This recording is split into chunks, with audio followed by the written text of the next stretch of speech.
Check out ASAP Law's books on judiciary and UPSC. Coupon code and details in description box. Hello, welcome to legal awareness web series. इधर बहुत ज़माने से मैं कोई video legal awareness के लिए नहीं बना पाया, लेकिन अब जब हरियाणा से बहुत से MBBS में जिन लोगों के एडमिशन्स हो रहे हैं और डॉक्टर्स मुझसे लगातार रिक्वेस्ट कर रहे हैं कि ये जो नया और बड़ा आर्बिट्रेरी इलिटिस्ट नोटिफिकेशन फीस के बारे में हुआ है कि इसके बारे में ज़रूर मैं कुछ ना कुछ बात कहूँ, तो एक तो मैं इन लोगों की रिक्वेस्ट नहीं टाल सकता। दूसरी चीज़, इससे ये भी लगता है कि लीगल अवेयरनेस वेब सीरीज़ की अब ये रेपुटेशन हो गई है कि जो देश के करंट लीगल अफेयर्स होंगे उन पे ज़रूर एक सही बात सुनने को और देखने को यहाँ से मिलेगी। अब ये जो हरियाणा का डिसीजन है जिसमें हर साल जो फीस है वो अब 10 लाख हो जा रही है बॉन्ड की वजह से। वैसे फीस तो 54,000 रुपए थी, उसको 80,000 रुपए कर दिया गया। आप सोचिए कि प्राइवेट हरियाणा में जो मेडिकल कॉलेजेस हैं वहाँ 12 लाख फीस है, तो क्या गवर्नमेंट भी अब कमर्शियलाइज करेगी? गवर्नमेंट का काम पैसे बनाना नहीं है, ना पैसे रिकवर करना है। मैं अभी सुप्रीम कोर्ट के जजमेंट पे भी आऊंगा जिसमें ये बात हुई कि हम इंफ्रास्ट्रक्चर क्रिएट करते हैं और हम इतना पैसा खर्च करते हैं। ये पूरा आर्गुमेंट कि गवर्नमेंट इतना इन्वेस्ट करती है इसलिए गवर्नमेंट आपसे जो चाहे वो कराए, ये फ्लॉड आर्गुमेंट है। लेकिन जरा पहले सबसे बात समझ लें कि जो सुप्रीम कोर्ट में जूरिस्प्रूडेंस डेवलप हुआ है वो एक तो मेडिकल एजुकेशन को लेके हुआ है कि एडमिशन ट्रांसपेरेंट हो, कॉमन टेस्ट के तहत हो, एक कैपिटेशन फी को लेके हुआ है, उसके बारे में कुछ बात होगी। अब आप जरा देखिए कि जो सिचुएशन है वो ऐसी स्ट्रेंज सिचुएशन है कि जिसमें वो बच्चे, जैसे एक बच्चा है उसका 609 रैंक आया है और अब उसके पास जाहिर है कि पैसे नहीं है। उसने लास्ट ईयर एडमिशन नहीं लिया प्राइवेट कॉलेज में ये सोच के कि अगले साल मेरा गवर्नमेंट कॉलेज में एडमिशन हो जाएगा जो मेरी फैमिली अफोर्ड कर पाए। एक दूसरा बच्चा है उसका 666 रैंक आया है, रोहतक PGIMS में एडमिशन लेना चाहता है। अब वो सोच रहा है कि क्या मैं ऑप्ट आउट कर लूं, पहली काउंसलिंग में बुलाया गया है। फिर जो डीन है उन्होंने भी ये बात कही कि भाई ये फीस बहुत ज्यादा है, इसको कम किया जाए। और जो बात पूरी हो रही है कि साहब वो पब्लिक सर्विस करानी है, प्राइमरी हेल्थ सेंटर में इन लोगों को लगाना है, जो हरियाणा की पहले भी पॉलिसी थी या जो और स्टेट्स की पॉलिसी पे हाई कोर्ट के जजमेंट्स हुए हैं। ये बॉन्ड वाला मैटर कई हाई कोर्ट्स में गया है, वहां सरकार जॉब ऑफर करती है। अगर सरकार जॉब ऑफर करे और आप उस ऑफर को एक्सेप्ट ना करें तब कहीं ना कहीं कुछ गुंजाइश बनती है कि आप बॉन्ड अमाउंट रिकवर करें। अब यहां आप जो है हर साल 300 से 400 जॉब हरियाणा में देते हैं, 1500 से ज्यादा लोग जो हैं वो आपके यहां हर साल मेडिकल की डिग्री पाते हैं। तो अब इंडियन मेडिकल एसोसिएशन की स्टूडेंट विंग ने कहा है कि ये अनफेयर है, एक्सप्लॉइटेटिव है, आर्बिट्रेरी है, इसको विड्रॉ किया जाना चाहिए। हाई कोर्ट में वरुण मलिक मैटर को लेके गए, मगर जैसा हो रहा है आजकल कि हाई कोर्ट ने बहुत लंबी डेट दे दी है 28 जनवरी की। आप ये सोचिए कि जितना एक जर्नलिस्ट की लिबर्टी इंपॉर्टेंट है उतना ही राइट टू एजुकेशन, माना कि हायर एजुकेशन का राइट फंडामेंटल राइट नहीं है, लेकिन अगर जनवरी तक कोई बच्चे एडमिशन नहीं लेंगे तो वो सीट तो किसी और को दे दी जाएगी। और वो मैं ये समझता हूं कि बात होगी हरियाणा में जो मिनिस्टर ऑफ हेल्थ हैं अनिल विज, वो भी बड़े कंट्रोवर्शियल आदमी रहे हैं और बड़े अजीब अजीब स्टेटमेंट देते हैं। जैसे उन्होंने ये स्टेटमेंट दे दिया कि इंडियन करेंसी तो इसलिए डिवैल्यूड है कि उस पर गांधी की तस्वीर है, या खादी जो है वो इसलिए खादी आगे नहीं बढ़ पाई, पॉपुलर नहीं बढ़ पाई क्योंकि गांधी जी जो हैं वो उतनी बड़ी सिंबल और ब्रांड नहीं है। और ये भी बात कह दी गई कि भाई ग्रेजुअली गांधी जी को नोटों पे से हटा भी दिया जाएगा। फिर कभी कह दिया उन्होंने कि साहब ताजमहल जो है वो ये तो एक ब्यूटीफुल ग्रेवयार्ड है। राहुल गांधी को कह दिया कि वो तो निपा वायरस हैं। गांधी जी और नेहरू को कह दिया कि भाई इन्होंने तो एक डंडा भी नहीं खाया देश की आजादी के लिए, और सुप्रीम सेक्रीफाइस तो लाला लाजपत राय और भगत सिंह ने कह दी थी। ममता बनर्जी से कह दिया कि आप जाके समंदर में कूद जाएं। तो इस तरीके के जब मिनिस्टर्स होंगे और फिर जो डिसीजन मेकिंग सरकार की होगी, उसके बारे में एक अंदाजा लगाया जा सकता है। आइए जरा सा पहले कैपिटेशन फी पे क्या जूरिस्प्रूडेंस डेवलप हुआ है उसको समझ लें, क्योंकि बाद में मैं ये कहने जा रहा हूं कि ये जो बॉन्ड का मामला है ये बहुत क्लोज है कैपिटेशन फी के प्रिंसिपल पे। देखिए, लॉ इवॉल्व होता रहता है। बहुत सी चीजें जिनको हम पहले कैपिटेशन फी मानते थे, आज उसका क्या एक नया रूप बॉन्ड ने ले लिया है। यह देखने की जरूरत है कि क्या यह एक कलरेबल एक्सरसाइज ऑफ पावर है। सबसे पहला जो इसमें मामला हुआ वो मोहिनी जैन का हुआ, जिसमें सुप्रीम कोर्ट ने कहा कि साहब कैपिटेशन फी आर्बिट्रेरी है, इलीगल है, किलिंग ऑफ मेरिट है, अनफेयर है, और आर्टिकल 14 का और आर्टिकल 21 का वायलेशन है। फिर पीए इनामदार में सुप्रीम कोर्ट ने कहा कि कैपिटल फी चार्ज नहीं की जा सकती, कोई पेमेंट सीट्स नहीं होंगी। उससे पहले आपको मालूम है कि पेमेंट सीट्स 19 कृष्ण में परमिट कर दी थी, और यह कहा था कि साहब एक कमेटी होगी, वो कमेटी जो है वो एक सीलिंग जो फीस की होगी उसको तय करेगी। देखिए, ये पूरा जूरिस्प्रूडेंस डेवलप हो रहा है गवर्नमेंट मेडिकल कॉलेजेस के बारे में नहीं, प्राइवेट मेडिकल कॉलेजेस के बारे में, क्योंकि प्राइवेट मेडिकल कॉलेजेस जो हैं वो बहुत हाई फी चार्ज कर रहे हैं, उनके बारे में ये हो रहा है। और ये कहा 19 कृष्ण में कि 50% सीट्स जो है वो फ्री सीट्स होंगी। फ्री सीट्स और पेमेंट सीट का डिस्टिंक्शन समझ लीजिए कि जो सरकार नॉमिनेट करेगी एक कॉमन टेस्ट के बेसिस पे, जो एडमिशंस मेरिट पे होंगे वो फ्री सीट्स होंगी, और फ्री सीट्स में फीस कम होगी। अब अगर नीट आ गया आज, और नीट के बेसिस पे, मेरिट के बेसिस पे सरकारी मेडिकल कॉलेजेस में इतनी ज्यादा फीस ली जाएगी, तो फिर सरकार और प्राइवेट सेक्टर में क्या फर्क रहा। और फिर वो इल्जाम जो राहुल गांधी लगाते रहे हैं सूट बूट की सरकार का, वो फिर और साबित हो जाता है इन सब बातों से। अब कैपिटेशन फी क्या है, उस कंसेप्ट को समझ लें। कैपिटेशन फी जो है, जैसे मैंने कहा कि प्राइवेट मेडिकल कॉलेजेस की प्रॉब्लम है, ये है something taken over and above what institution needs by way of revenue and capital expenditure plus a reasonable surplus. वो इंस्टीट्यूशन सरवाइव कर जाए उतनी फीस वो लगा सकते हैं। कोई भी पेमेंट जो डायरेक्ट हो या इनडायरेक्ट हो इन एक्सेस ऑफ फी, वो कैपिटेशन फी कहा जाता है।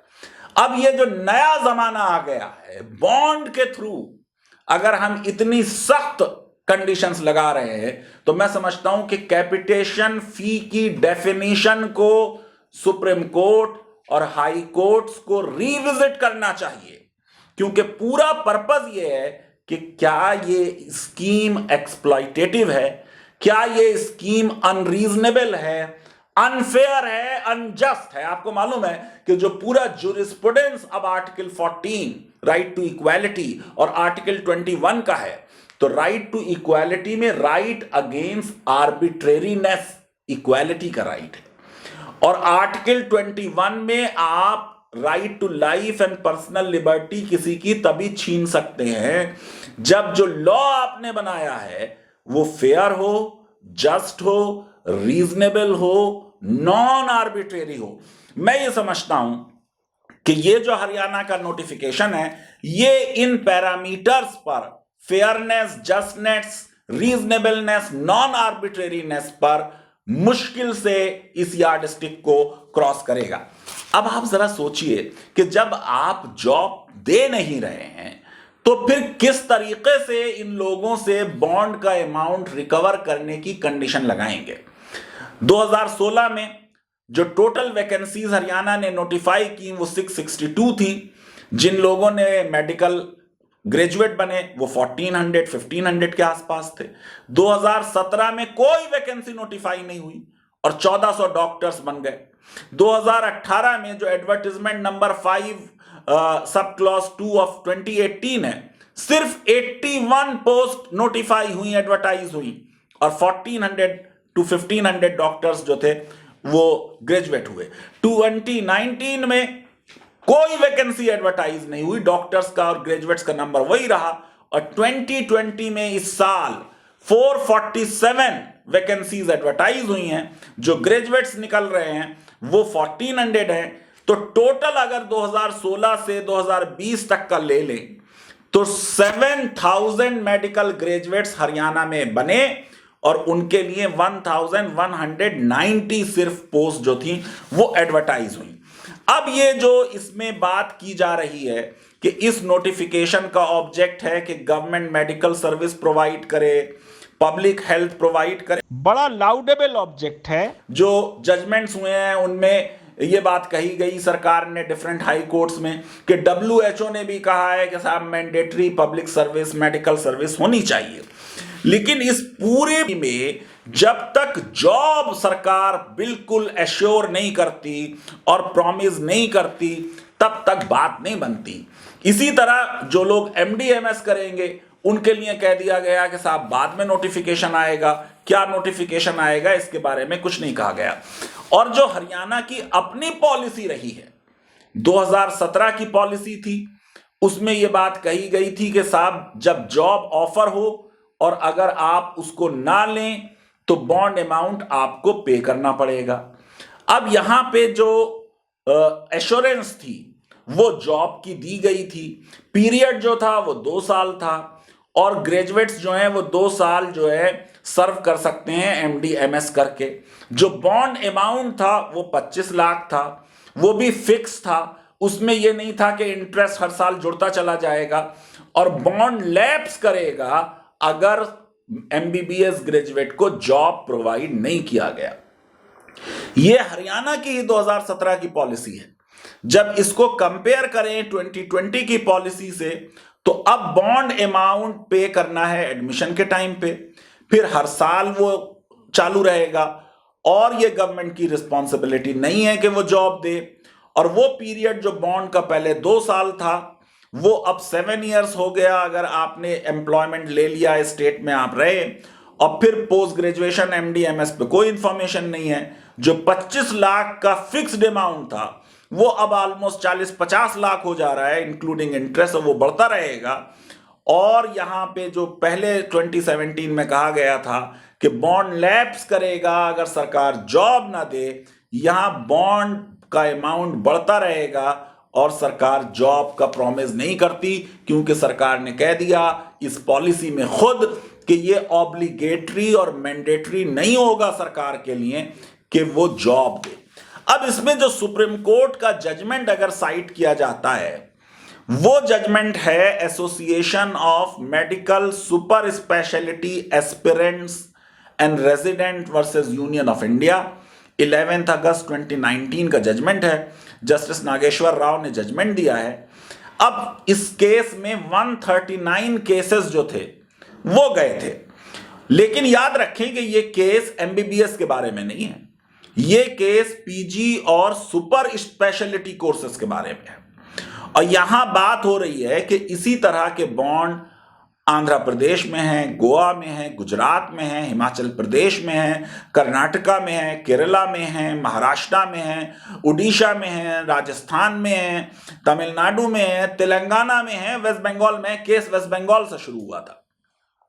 वेस्ट बंगाल में जो लोग MD करें उनको 3 साल का बॉन्ड देना पड़ता था, पहले 2 साल था, फिर उसे बढ़ा दिया गया, और 10 लाख की पेनल्टी पर ईयर थी, और 1 साल आपको सर्व करना था वेस्ट बंगाल में। अब ये जो बाद में बढ़ के वो 2 साल कर दिया गया। अब हाई कोर्ट ने इसे अपहेल्ड किया, और भी कई हाई कोर्ट्स अपहेल्ड कर चुकी हैं। एक केस जो है वो arm forces medical college Poona से चला, वहां पे 5 साल का बॉन्ड था, और अगर आप पे ना करें तो फिर आपके 25 लाख रुपए देने थे, और उसको भी अपहेल्ड किया गया था बॉम्बे हाई कोर्ट में। अब दोनों आर्गुमेंट्स सरकार के क्या थे बॉन्ड के फेवर में, और पेटिशनर्स के क्या थे, उनको क्विकली समझ लेते हैं। पेटिशनर्स ने कहा कि इस तरीके से पाबंदी कोर्स करने के बाद कि आप कहीं और जॉब नहीं करेंगे, आपको सिर्फ सरकार में ही जॉब करना है, ये है रेस्ट्रेंट ऑफ ट्रेड, जो सेक्शन 27 इंडियन कॉन्ट्रैक्ट एक्ट का अलाउ नहीं करता। फिर ये कहा गया कि ये जो सुपर स्पेशलिस्ट हैं ये नेशनल एसेट हैं, इनको प्राइमरी हेल्थ सेंटर में भेज देना और वेस्ट कर देना ये अच्छी चीज़ नहीं है और ये उनका लिए और देश के लिए फायदेमंद नहीं है। ये कहा गया कि साहब जो वायलेशन है वो आर्टिकल 19 का right to trade business and occupation है और फिर ये कहा गया कि ये तो फोर्स लेबर की तरह है जो आर्टिकल 23 में कॉन्स्टिट्यूशन ने प्रोहिबिट किया है। सरकार ने इसका डिफेंस किया और डिफरेंट स्टेट गवर्नमेंट्स ने, उन्होंने कहा कि साहब जो ऑल इंडिया कोटा से लोग आ रहे हैं किसी स्टेट में, वो कोई स्पेशल कैटेगरी नहीं है, वो कोई सेपरेट क्लास नहीं है, इसलिए उनके ऊपर ये आर्गुमेंट हो रहा था कि भाई जो वेस्ट बंगाल से बाहर के लोग आ रहे हैं उन पे भी शर्त लगाई जा रही है कि वेस्ट बंगाल की में सरकार के मेडिकल इंस्टीट्यूशंस में, हेल्थ सेंटर्स में वो सर्व करें। इसको आर्गू किया गया। अब फिर एक बहुत बड़ा आर्गुमेंट जो कई स्टेट्स ने लिया, जो मेरे हिसाब से फ्लॉड है, क्योंकि सरकार एक प्राइवेट एंटिटी नहीं है जो अकाउंटिंग करे कि मैंने इतना इन्वेस्ट किया और मैंने इतना लूज किया और इतना प्रॉफिट किया। वेस्ट बंगाल ने कहा कि साहब हम 23,93,784 रुपीज हर डॉक्टर पे खर्च करते हैं और सारी सरकारों ने यह भी कहा कि हम स्टाइपेंड भी देते हैं।